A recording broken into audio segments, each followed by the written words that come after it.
Hello my dear students, બધા fine હશો. સેશનમાં મળીએ છીએ અત્યારે આપણે. ખાસ તમે બધા જ વિદ્યાર્થીઓ અત્યાર સુધીમાં આપણે ગ્રામર પોર્શનની વાત કરીએ તો ડુ એઝ ડાયરેક્ટેડ નામનો ટોપિક ફિનિશ કર્યો. હવે અત્યારે આપણે જે વર્ક તરફ જઈએ છીએ, જેમાં લાસ્ટ સેશનમાં આપણે કન્જક્શન નું વર્ક આપણે સ્ટાર્ટ કરેલું, જેનું સિલેબસ, જેનું લિસ્ટ આઉટ આપણે જોયું હતું કે કેટલા કન્જક્શન્સ જે છે એ આપણા સિલેબસ પોર્શનની અંદર છે. બીજી વાત કરીએ, બેઝિક નોન WH કન્જક્શન્સ જે આપણે થોડાક જોયેલા, જેની અંદર એન્ડ યાદ કરી લઈએ. એન્ડ તો અસમાન બાબત માટે ખાસ પેલું ગીતા અને સીતા વાળું એક વાક્ય લીધેલું હતું. ખાસ બે બાબતમાં જો અસમાનતા જણાય તો એ બંનેની વચ્ચે એન્ડ મુકાય છે. બીજું એન્ડ, જેનો ગુજરાતી મિનિંગ જે છે એ અને એવો થાય છે. પછી આપણે જોયું તો બટ. બટ એટલે કે પણ અથવા તો પરંતુ. જ્યારે કોઈ ફ્રેન્ડ્સ વિરુદ્ધ બાબતની વાત હોય કે વિરોધાભાસી ભાવ જણાય કે મોહને એક્ઝામમાં સખત મહેનત કરી હતી પરંતુ તે ફેલ થયો હતો, તો આવા સમયે સખત મહેનત કરવી અને એક્ઝામમાં ફેલ થવું, તો એમાં અપોઝિટ ડાયરેક્શન જોવા મળે. એની અંદર પણ આપણે બટ જોયેલું. ત્યાર પછી બે કન્જક્શન એવા હતા કે જેમાં બહુ જ પાતળી ભેદરેખા છે, જેની અંદર સો અને ધેરફોર ની વાત આપણે જોઈ હતી. જેમાં સો અને ધેરફોર એટલે કે તેથી, અને બીજું બીકોઝ એટલે કે કારણ કે. સો અને ધેરફોર એ હંમેશા પરિણામ દર્શાવવા માટે વપરાય છે કે આમ કર્યું હતું તેથી આમ થયું હતું. જ્યારે બીકોઝ છે એ કારણ દર્શાવવા વપરાય છે કે આમ કર્યું થયું હતું કારણ કે એણે આમ કરેલું હતું. જેમ કે આપણે એક્ઝામ્પલ જોયું હતું કે ભાઈ તે ઝડપથી દોડ્યો હતો, તેથી તેનું રિઝલ્ટ પરિણામ શું આવ્યું? તેનો રેસમાં ફર્સ્ટ રેન્ક આવ્યો હતો. આનું આ વાક્ય ઊંધું થઈ જાય કે તેનો રેસમાં ફર્સ્ટ રેન્ક આવ્યો હતો, કારણ શું? તો કે કારણ કે તે ઝડપથી દોડ્યો હતો. આવી બાબત આપણે જોઈ હતી. ત્યાર પછી વૈકલ્પિક સંયોજકોમાં વિદ્યાર્થી મિત્રો આપણે અત્યાર સુધીમાં ઓર એલ્સ અને અધરવાઇઝ ની વાત આપણે જોઈ હતી કે જેનો અર્થ અથવા એવો થાય છે. હા, અધરવાઇઝ ને બીજા મિનિંગ સ્વરૂપે નહીતર એવી રીતે પણ મૂકી શકાય છે. તો આટલા કન્જક્શન્સ આપણે કમ્પ્લીટલી જોઈ ચૂક્યા છે, તમે નોટ ડાઉન પણ કર્યા છે. આજે વૈકલ્પિક સંયોજકોમાં હજી એક બાબત આપણે આગળ છે, એ તરફ આપણે આગળ જશું. જેમ કે વિદ્યાર્થી મિત્રો, ઓપ્શનલ કન્જક્શન,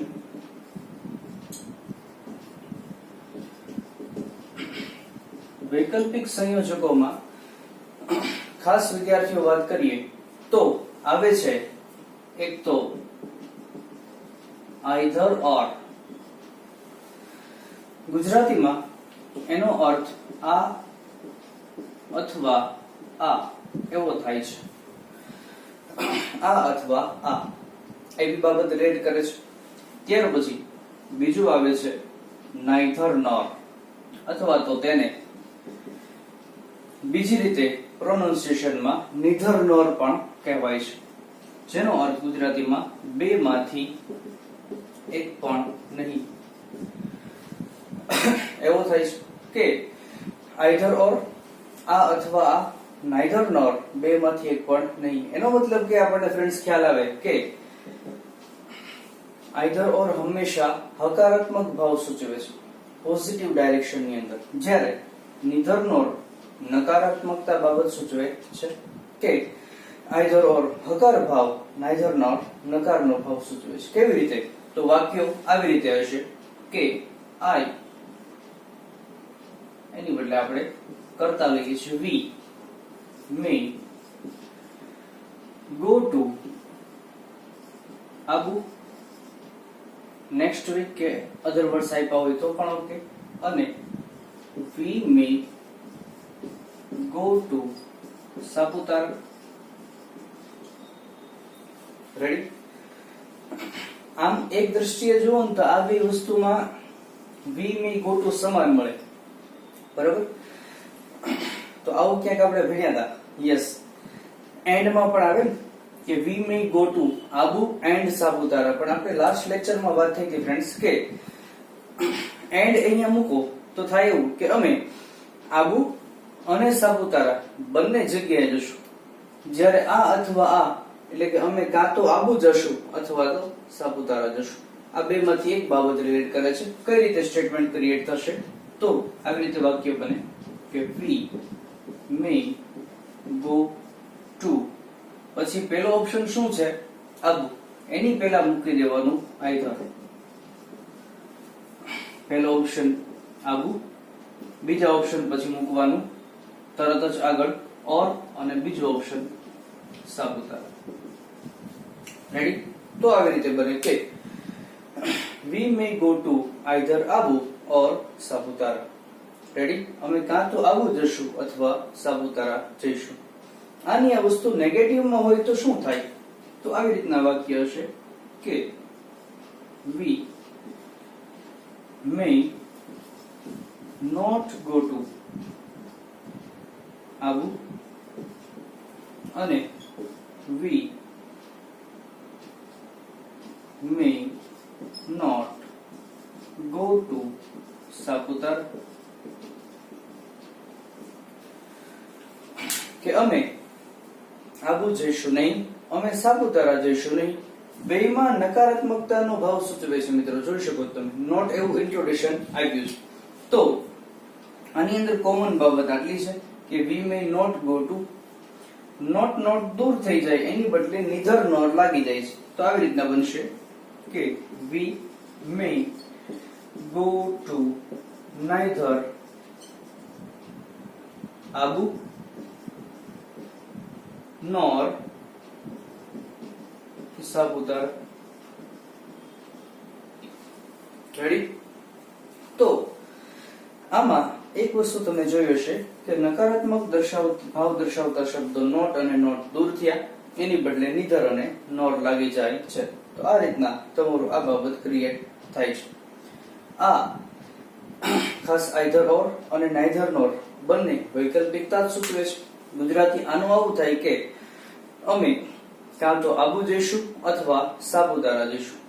અને આની અંદર અમે ન તો આબુ જશું નહીં કે સાપુતારા, બે માંથી એક પણ જગ્યાએ જઈશું નહીં. જેમ કે ફ્રેન્ડ્સ વાત કરીએ આપણે તો ક્યારેક આવું પણ વાક્ય આવી શકે છે. જેમ કે કેવી રીતે? તો he does not take his book. એની બદલે આપણું નામ પણ આપણે લઈ લઈએ કે Hina. Hina does not take her book, તો his નું થઈ જશે her book. કે હિના તેણીનું પુસ્તક લેતી નથી. બીજું વાક્ય આવું આપ્યું છે કે she does not take her bag. બે ઓપ્શન જણાશે, her book અને her bag. નથી એનું પુસ્તક લેતી કે નથી તેનું બેગ લેતી. તમે જોઈ શકો છો કે વાક્ય હકાર છે કે નકાર? યસ, નોટ આવ્યું છે. પણ જોજો ફ્રેન્ડ્સ, ખાલી નોટ એકલું નથી, ડઝ નોટ છે. એટલે એવા સમયે તમારે આ આખો બ્લોક જે છે એને દૂર કરવાનો બને. બીજી વસ્તુ યાદ કરજો, ડુ ડઝ પ્લસ V1 કયો કાળ? હા, સાદો વર્તમાન કાળ. એટલે કે જો સાદો વર્તમાન કાળ હોય મિત્રો તો એની અંદર યાદ કરીશું કે જ્યારે ડઝ દૂર થાય છે ત્યારે એનો એસ કે ઈએસ આપણે ક્રિયાપદની પાછળ સમાવવો પડે. કેમ કે ડઝ નોટ તો દૂર થઈ જશે ને, તો વાક્ય આવી રીતે બને ને હિના અને શી બે એક જ છે. કેમ કે હિના આખું વાક્ય આવ્યું છે ને શી હિના માટે જ, તો વાક્ય આમ બનશે કે હિના ડઝ નોટ દૂર થઈ ગયું. ટેક છે ને એનું થઈ જશે ડઝ નીકળે એટલે ટેક નું કરવું પડે ટેક્સ. પછી હર પણ કોમન છે, પણ એની પહેલા મૂકશું નાઈધર હર બેગ. પેલું છે હર બુક નોર હર બેગ. કે વાક્યમાં ઘણા વિદ્યાર્થીઓ અહીંયા ભૂલ ખાય છે, ડઝ નોટ દૂર કરી નાખે છે અને પછી ટેકનું ટેક્સ જો ન કર્યું હોય તો આના એક પણ માર્કિંગ્સ મળવા પાત્ર નથી હોતું. એટલે ખાસ યાદ કરજો. તો પછી બીજા વિદ્યાર્થીઓને એમ થાય કે તો સાહેબ આપણે નોટ જ દૂર કરીએ અને ડઝ અહીંયા કોમન રાખીએ કે હિના ડઝ ટેક, તો એવું કોઈ વાક્ય રચનામાં ખરેખર હોતું નથી.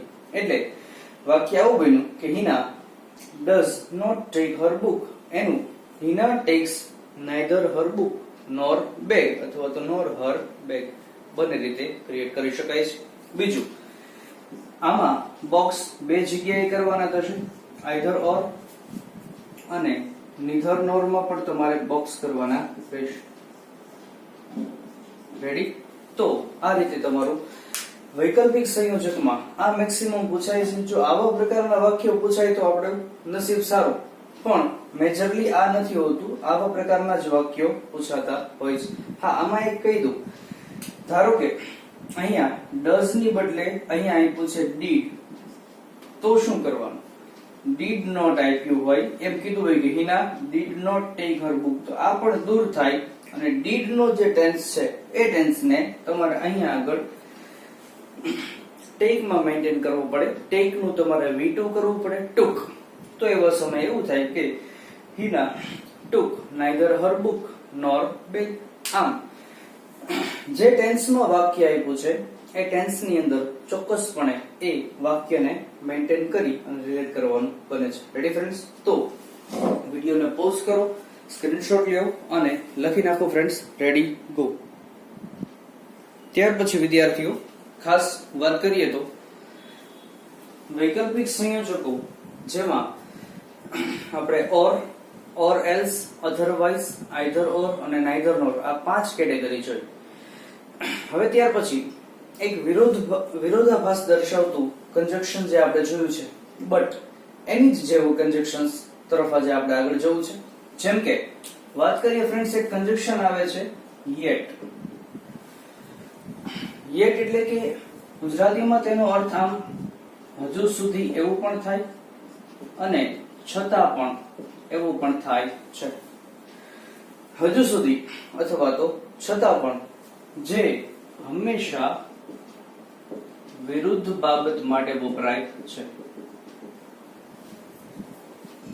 વિરુદ્ધ બાબત માટે. But no exact similar conjunction જો કહીએ તો આ આપણો યેટ બને. જેમ કે આવી રીતે યાદ કરશું કે my father has come to house. એક વાક્ય એવું આપ્યું છે કે my father has come to house, મારા પિતાજી ઘરે આવી ચૂક્યા છે. The food is not ready. બીજામાં તમે જોઈ શકો છો કે ભોજન તૈયાર થયું નથી, એવી બાબત વાત કરી. તો પિતાજી ઘરે આવી ચૂક્યા છે, છતાં પણ ભોજન તૈયાર થયું નથી કે હજુ સુધી તૈયાર થયું નથી, કોઈ પણ મીનિંગ લઈ શકો છો. બે વાક્યની વચ્ચે આવશે યેટ, યાદ રાખજો. My father has come to house, પછી અહીંયા આગળ મૂક્યું છે યેટ, ફરતું ક્રિએટ કર્યું છે બોક્સ અને સીધું જ the food is not ready. હજુ સુધી ભોજન તૈયાર થયું નથી. તો આમ બટ અને યેટ બંને આવી શકે છે. હા, કાઉન્સમાં તમને ક્યાંય એવું એકમાં નહીં હોય, વિરોધાભાસ દર્શાવતો હોય તો ઇન્ટુ બ્રેકેટ બટ પણ આપ્યું હોય ને યેટ આપ્યું હોય, એવું હશે નહીં. અને હા, જો એવું આપ્યું હોય તો બટ અને યેટ બેમાંથી કોઈ પણ એક મૂકો, વાક્ય તમારું સાચું પડે છે. રેડી? તો આ બાબત તમારી વિરોધાભાસ દર્શાવવા માટે યુઝફુલ છે. સપોઝ હજી એક કન્જક્શન એવા આવે છે ધો એન્ડ ઓલ્ધો.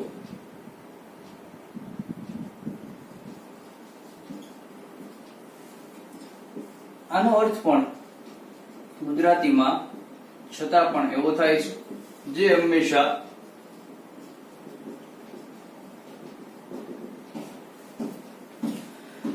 વિરુદ્ધ બાબત માટે મુકાય છે. આમાં પણ વિરોધાભાસ છે, બટ ની અંદર પણ વિરોધાભાસ હતો અને આ યેટ પણ વિરુદ્ધ બાબત માટે. પણ શરત એ છે ફ્રેન્ડ્સ કે આ ધો અને ઓલ્ધો નામના કન્જક્શન છે એ હંમેશા બે વાક્યની આગળ આવે છે, શરૂઆતમાં આવે છે, જ્યારે બટ અને યેટ વાક્યની વચ્ચે આવે છે. આ રીતના બને છે. કઈ રીતે? જેમ કે જોઈએ, આ રીતના સ્ટેટમેન્ટ આપણે એક તો જોયું જ હતું, યાદ કરજો કે માનસી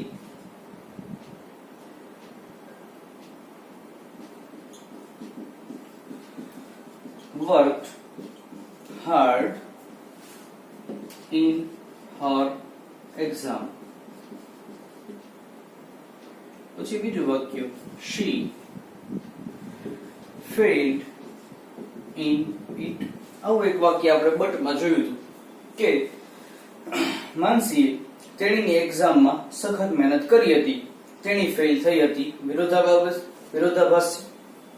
પણ આ ધો અને ઓલ્ધો વાક્યની શરૂઆતમાં આવી જશે એટલે આમ બને કે ધો, પછી પેલું વાક્ય કે માનસી worked hard in her exam.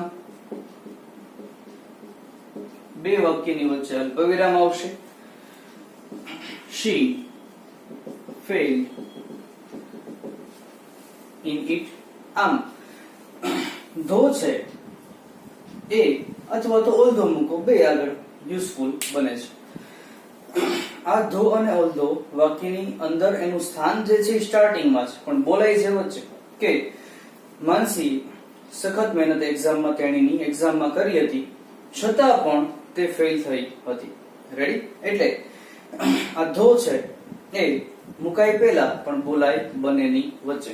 એટલે યાદ રાખજો, વિરુદ્ધ બાબત માટે ટોટલ 4 કન્જક્શન, બટ અને યેટ જે વાક્યની વચ્ચે આવે છે, ધો અને ઓલ્ધો જે વાક્યની શરૂઆતમાં આવે છે. અહીં આગળ એલ ઓલ્ધો પણ આગળ મૂકી શકો છો. ધારો કે એક વાક્ય એવું પણ આવી શકે કે Sameer ran fast in the race. He could not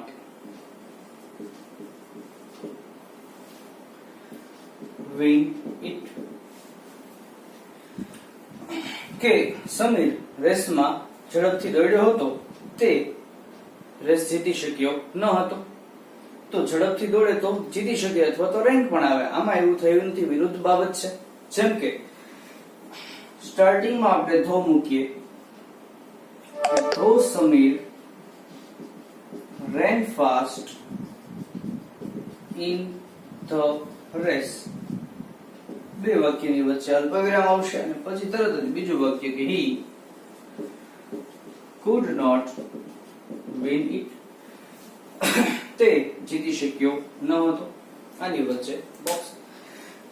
એટલે કે ઇન્ટુ બ્રેકેટ તમને ક્યારેય એવું નહીં આપે કે બટ, યેટ અને ધો વિરુદ્ધ બાબતનું સ્ટેટમેન્ટ હોય આવી રીતે. તો બટ, યેટ અને ધો એવી રીતના ત્રણેય ઓપ્શન નહીં હોય, ત્રણમાંથી કોઈ પણ એક હશે. બીજી વસ્તુ, આમાં બટ અને યેટ નો પણ ઉલ્લેખ થઈ શકે ને. જેમ કે Sameer ran fast in the race, but અથવા તો yet he could not win it.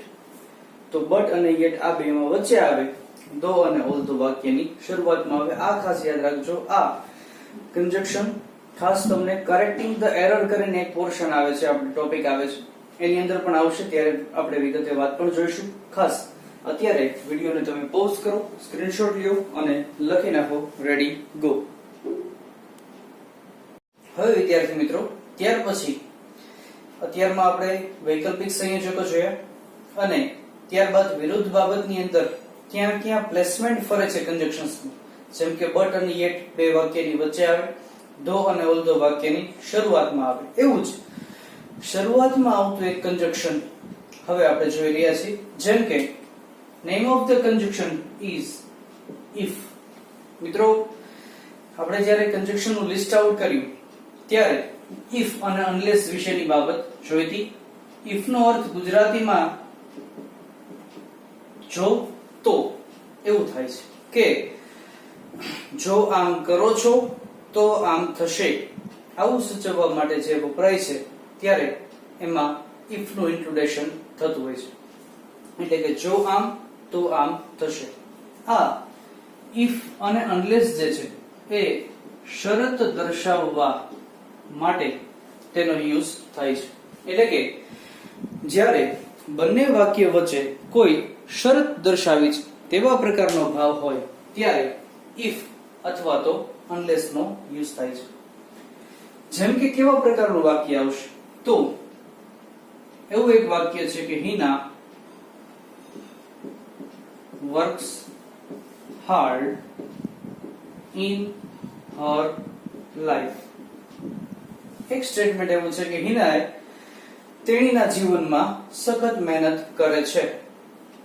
પછી બીજું વાક્ય એક છે she will get success. તેણી સફળતા મેળવશે.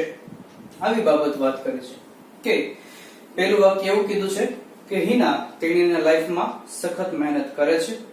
બીજા સ્ટેટમેન્ટમાં એવું કીધું છે ફ્રેન્ડ્સ કે તેણી સફળતા મેળવશે કે સફળ થશે.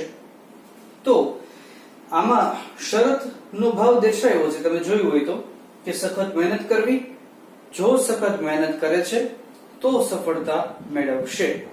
આની અંદર એક બહુ સારી વસ્તુ છે, ઇફ નું સ્થાન જે છે એ હંમેશા વાક્યની શરૂઆતમાં જ આવે છે. કે બે વાક્યની સ્ટાર્ટિંગમાં ઇફ જે છે એ સ્થાન લે છે.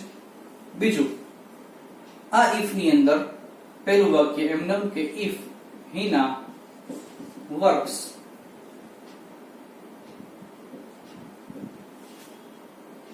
hard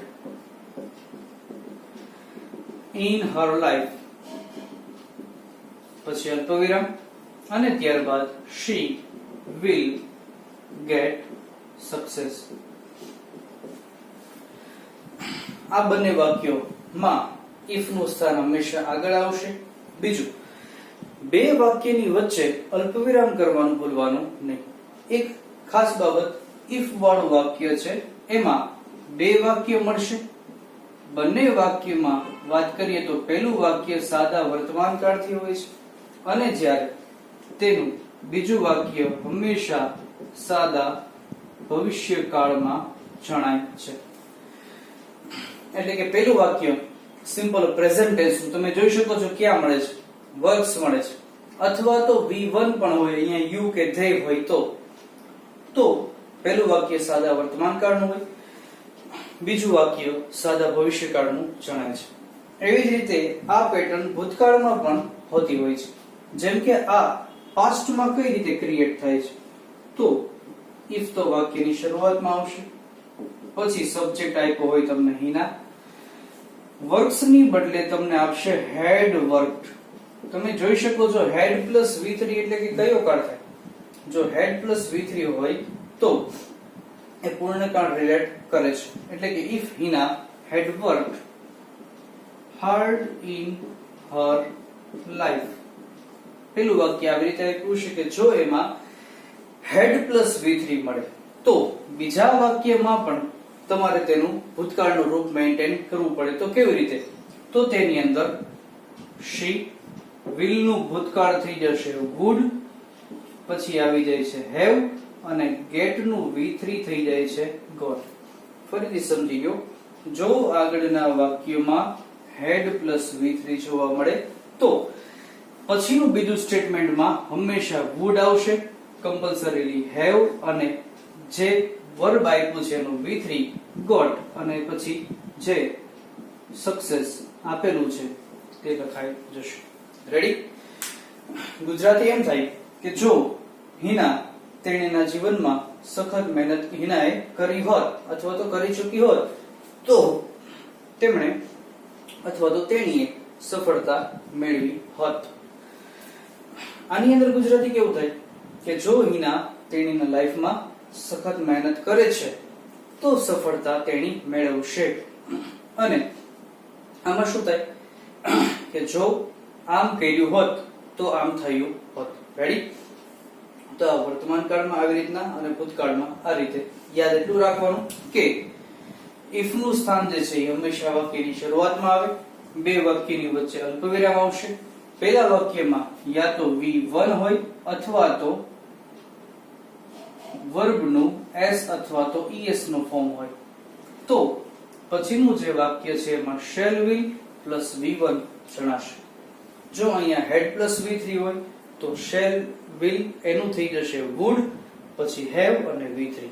એટલે કે આમાં રૂલ નંબર ફર્સ્ટ, ઇફ વાળું વાક્ય જો V1 હોય અથવા તો વર્બનું S કે ES હોય તો બીજાની અંદર શેલ વિલ પ્લસ V1 મુકાય છે. આ રૂલ નંબર ફર્સ્ટ આપણે જોયું. અને ઇફ વાળા વાક્યમાં ફર્સ્ટ સ્ટેટમેન્ટમાં હેડ પ્લસ V3 મળે તો અલ્પવિરામ પછીનું બીજું વાક્ય જેમાં કમ્પલસરી વુડ કરવાનું, શેલ નું પણ વુડ થાય અને વિલ નું પણ ભૂતકાળ વુડ થાય છે. એટલે જો એવી મેન્ટાલિટી હોય કે શેલ નું ભૂતકાળ શુડ થાય તો એવું થતું નથી. શેલ વિલ બેનું કમ્બાઇન્ડ શું થાય છે? વુડ. પછી આવશે હેવ અને V1 નું શું થઈ જશે? V3 થઈ જશે. રેડી? તો આ રીતે તમારું ટોટલ ઇફ નું વર્ક આપણે ક્રિએટ કર્યું. જેમ કે તમે વિડિયોને પોઝ કરો, સ્ક્રીનશોટ લ્યો અને લખી નાખો રેડી ગો. ત્યાર પછી વિદ્યાર્થી મિત્રો, ઇફ નામનું જે કન્જક્શન આપણે જોયું, ઇફ એટલે કે ગુજરાતીમાં જો, આમ અને તો આમ એવું સૂચવે, જે હંમેશા હકારાત્મક ભાવ સૂચવે છે કે તમે જો આમ કરો છો તો આમ થશે. એવી જ રીતે અનલેસ એટલે કે જો આમ નહીં તો તેમ નહીં થશે અથવા તો નહીં થાય. આ બંને શરત દર્શાવવા માટે વપરાય છે. કન્ડિશનલ ક્લોઝ જેને કહેવાય, બરાબર? શરત દર્શાવવાનો ભાવ હોય ત્યારે હંમેશા ઇફ અને અનલેસ નો ઉપયોગ થાય છે. બીજું, ઇફ હંમેશા હકાર સૂચવે છે, અનલેસ હંમેશા નેગેટિવિટી, નકારાત્મક ભાવ સૂચવે છે. તો આટલી વસ્તુ યાદ રાખો. અનલેસ વાળું વાક્ય ખરેખર કેવું હોય તો એમાં આપણે એવું ઇફ વાળું જ વાક્ય જોયું હતું કે ઇફ હિનાની બદલે એવું આપણે લીધું હતું વાક્ય કે Hina works hard in her life. આવું એક સ્ટેટમેન્ટ જોયેલું. શી will get success. આવું એક સ્ટેટમેન્ટ હતું. રેડી? આ વસ્તુ અનલેસ માં કઈ રીતે હોય તો કશું જ ન હોય. જ્યાં ઇફ હોય એની બદલે અનલેસ ફિક્સ થઈ જાય. અનલેસ હિના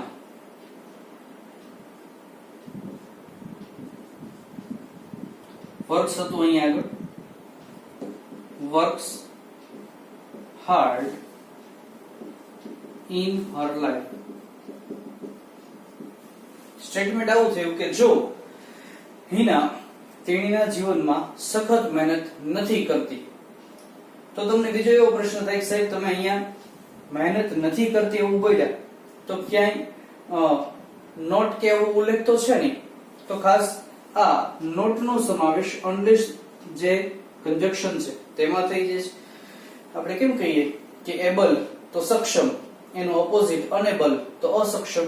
આ રીતના ઘણી વખત આપણે યુઝ કરતા હોઈએ છીએ. તો એબલ એનું ઓપોઝિટ ફોર્મ થશે અનેબલ, સક્ષમ તો અસક્ષમ. તો એવી જ રીતે આમાં નેગેટિવ ફોર્મ આવી જાય છે જે વાક્યમાં અહીંયા સુધી ચાલશે કે જો હિના તેણીના જીવનમાં સખત મહેનત કરતી નથી તો શી, પછી અહીંયા આગળ એક નવું એડ થશે કે will not, પછી બાકીનું બધું એમને get success. તો તેણી સફળ થશે નહીં. આવી બાબત આમાં ઇન્ક્લુડ થાય છે. આ એક્ચ્યુઅલ સ્ટેટમેન્ટ કેવું હોય ફ્રેન્ડ્સ? તો આવું હોય કે Hina does not work hard in her life. અને બીજું સ્ટેટમેન્ટ એવું હોય કે she will not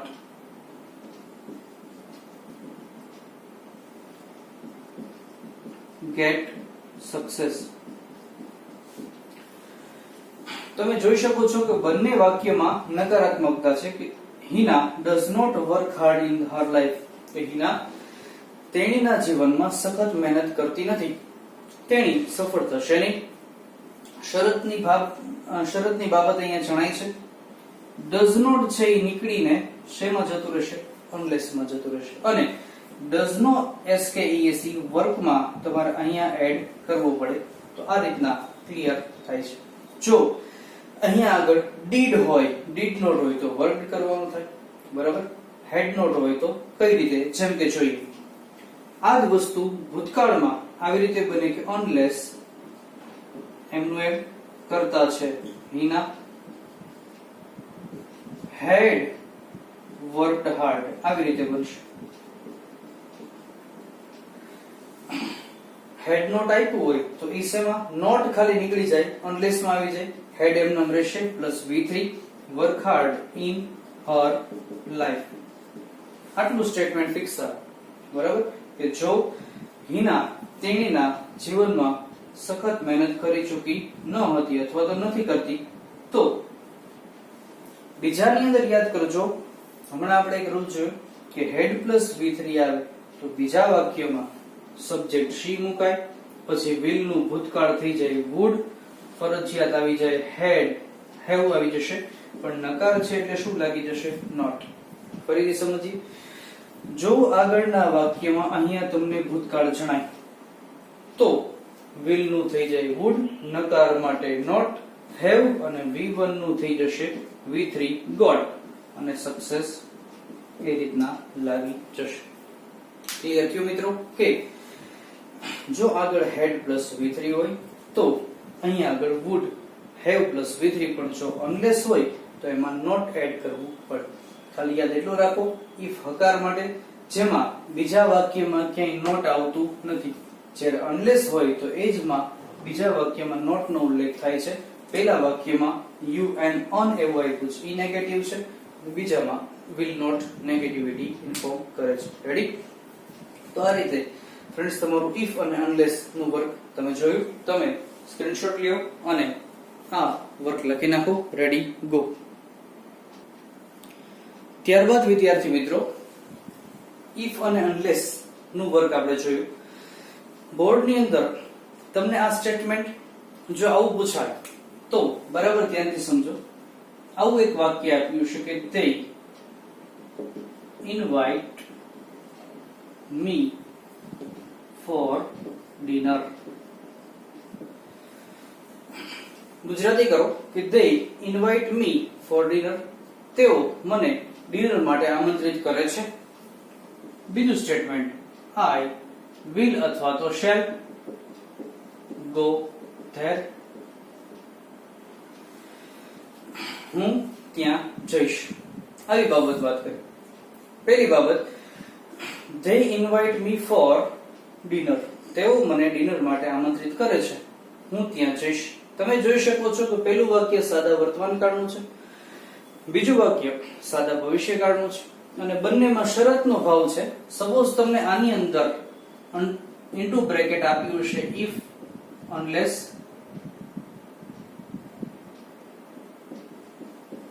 અને neither nor. બ્રેકેટમાં કન્જક્શનમાં એવું કીધું છે કે if, unless અને neither nor. હવે જો તમારે પહેલા ઓપ્શન વિચારવાનો કે ડિનર માટે આમંત્રણ આપવું, ત્યાં જવું, એમાં કઈ વૈકલ્પિકતા નથી કે ડિનર માટે આમંત્રણ આપશે નહીં ને હું ત્યાં જઈશ નહીં. આવી કઈ નેગેટિવિટી બાબત કે વિકલ્પ સૂચવો નથી. બીજી વસ્તુ, આ બંને વાક્ય નકાર પણ નથી, એટલે જો વૈકલ્પિક હોય તો neither nor આવે એટલે ઈ જતો રહ્યું. બીજું, નકારની બાબત નથી એટલે unless પણ નહીં આવશે. વાક્ય શેથી બનશે?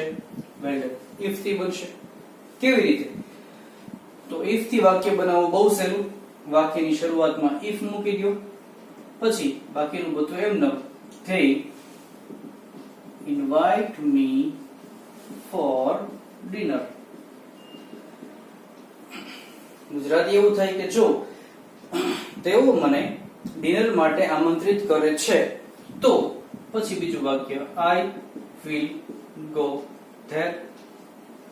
તો હું ત્યાં જઈશ. જો મને આમંત્રિત તેઓ કરે છે તો હું ત્યાં જઈશ. આ ઇફ નું બન્યું. સપોઝ આ જ સ્ટેટમેન્ટ આવી રીતે હોય તો બરાબર સમજો કે they do not invite me for dinner અલ્પવિરામ.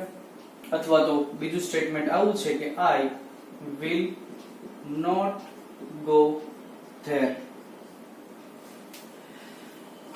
તેઓ મને ડિનર માટે આમંત્રિત કરતા નથી, હું ત્યાં જઈશ નહીં.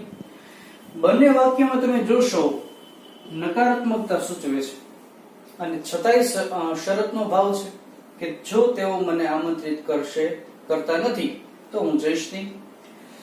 નકારાત્મકતા આવે તો આપણને નેગેટિવ માટે બે કન્જક્શન યાદ આવે. એક તો નાઈધર નોર અને બીજો અનલેસ. પણ આમાં નાઈધર નોર નો કોઈ વિકલ્પ નથી કે તેઓ કાં તો મને ડિનર માટે આમંત્રિત કરશે નહીં અથવા હું જઈશ નહીં. એવી કઈ વિકલ્પની બાબત નથી. એટલે નકારાત્મકતા માટે બીજું શરત દર્શાવે છે. એટલે કયું કન્જક્શન ફિક્સ થાય? અનલેસ. વાક્ય બરાબર ધ્યાનથી જોવું. અનલેસ પછી સબ્જેક્ટ મુકાઈ ગયો છે થઈ. ડુ અને નોટ નીકળી જશે કારણ કે ડુ નોટ નો સમાવેશ ક્યાં આવી ગયો? અનલેસ માં. ઇનવાઇટ પછી સીધું જ મી ફોર ડિનર. પછી સીધું જ I will not go there. વિદ્યાર્થીઓ તમે જોશો કે આમાં કઈ બીજા વાક્યમાં ફેર થતો નથી કારણ કે અનલેસ નું નેગેટિવ ફોર્મ જે છે એ અલ્પવિરામ અહીંયા બે વાક્યની વચ્ચે હોય ત્યાં સુધી જ રિલેટ કરે. બીજા વાક્યમાં તમારે નેગેટિવ ફોર્મ જે છે એ મેન્ટેન કરવું જરૂરી બને. તો બંને વાક્યો તમે ધ્યાનથી જુઓ. પહેલું જે છે એ ઇફ વાળું વાક્ય છે કે જે હકારાત્મકતા સૂચવે છે. બીજું જે છે એ અનલેસ વાળું જેમાં નેગેટિવ ભાવ છે. પરંતુ જો આ સ્ટેટમેન્ટ આવું આપ્યું હોય તો કે he does not invite me for dinner. પછી બીજા વાક્યમાં I will not go there. આવું બે વાક્ય આપ્યા છે. he does not invite me for dinner, I will not go there. તો ખાસ મિત્રો તમારે યાદ રાખવાનું જ્યારે નેગેટિવ ફોર્મ બંને સ્ટેટમેન્ટમાં મળે એટલે તમારે બે કન્જક્શન વિચારવાનું અને તમને કાઉન્સમાં આપ્યા હશે અનલેસ અને નીધર નોર. પણ જોવાનું કે વૈકલ્પિકતા છે તો નાઈધર નોર આવશે નહીતર અનલેસ આવશે. જેમ કે તે મને ડિનર માટે આમંત્રિત કરતો નથી, હું ત્યાં જઈશ પણ નહીં. એવી બાબત વાત કરે છે. નેગેટિવ ફોર્મ મળે છે, આમાં મળે છે ડઝ નોટ, બીજામાં મળે છે વિલ નોટ. જેમ કે સ્ટાર્ટિંગમાં આવી જશે અનલેસ, સબ્જેક્ટ છે he, ડઝ નોટ જે છે એ દૂર થશે. જો આમાં કેવી રીતના ડુ નોટ દૂર થયું એવી રીતે આમાં પણ શું દૂર થાય છે? Does not. પરંતુ હમણાં આપણે જોયું કે જ્યારે ડઝ નોટ દૂર થાય ત્યારે ડઝ નો એસ કે es તમારે આ વર્બમાં મેન્ટેન કરવો પડે. જો વિદ્યાર્થીઓ આમાં ઇનવાઇટ નું શું થઈ જશે? ઇનવાઇટ્સ થઈ જાય છે. એટલે કે આ ડઝ નોટ દૂર કરી અને તમે ઇનવાઇટ્સ નથી કરતા તો આની અંદર અનલેસ કન્જક્શન મૂકવા છતાં એક પણ માર્ક્સ તમને મળતો નથી. એટલે જ્યારે પણ ડઝ દૂર થાય ત્યારે ક્રિયાપદની પાછળ એસ કે એસ મેન્ટેન કરો. પછી મી ફોર ડિનર અને I will not go there. આવી રીતે બને છે કે જો તે મને ડિનર માટે આમંત્રિત કરતો નથી, હું ત્યાં જઈશ નહીં, તો હું ત્યાં જતો પણ નથી. તો ખાસ આ બાબતમાં જો માની લ્યો કે અહીંયા does not ની બદલે did not આપ્યું હોય બરાબર, તો તમારે invite નું invited કરવું પડે અહીંયા આગળ બરાબર. અહીંયા અનલેસ નો બોક્સ કરી નાખવાનું રહે અને સ્ટેટમેન્ટ આ રીતના ક્રિએટ થાય છે. પણ જો અને અહીંયા આગળ ઇન્વાઇટેડ હોય તો અહીંયા શેલ વિલ નું વુડ થઈ જાય, નોટ લાગી જાય અને ત્યાર પછી હેવ મૂકી અને V3 લાગી જાય. જો આગળ ભૂતકાળ તો પાછળ પણ ભૂતકાળ, આગળ વર્તમાન કાળ તો અહીંયા આગળ will મૂકીને આગળ જવું. રેડી? તો તમે આ વિડીયોને પોઝ કરો મિત્રો, સ્ક્રીનશોટ લ્યો અને લખી નાખો. Ready go. તો વિદ્યાર્થી મિત્રો, આજે આપણે અહીં સુધી રાખીએ છીએ. આજના વર્ગમાં જેટલા પણ કન્જક્શન્સ આપણે જોયા, જેમ કે આઈધર ઓર, નીધર નોર, આ બંને વૈકલ્પિક સંયોજકો જોયા. ત્યાર પછી વિરુદ્ધ બાબત દર્શાવતા બટ, યેટ, ધો અને ઓલ્ધો, એટલે કે આ ચાર કન્જક્શન ના અને બંને આ અને ઇફ અનલેસ, એટલે ટોટલ આપણે 8 કન્જક્શન સુધીનું વર્ક જોયું. તમારે આ 8 એટલે કે કયા કયા આઈધર ઓર, નાઈધર નોર, પછી બટ, યેટ, ધો અને ઓલ્ધો, ઇફ અને અનલેસ, આ 8 કન્જક્શનના 5 એક્ઝામ્પલ્સ લખી અને સબમિટ કરાવવાના. ટોટલ 40 સ્ટેટમેન્ટ્સ તમારે કમ્પ્લીટલી આજે સબમિટ કરાવવાના રહેશે. તો વિદ્યાર્થીઓ, આજે અહીં સુધી રાખીએ છીએ. ફેરબુકની અંદર આટલું વર્ક લખી નાખજો. All of you please take care. Thank you very much. Good bye. જય હિન્દ.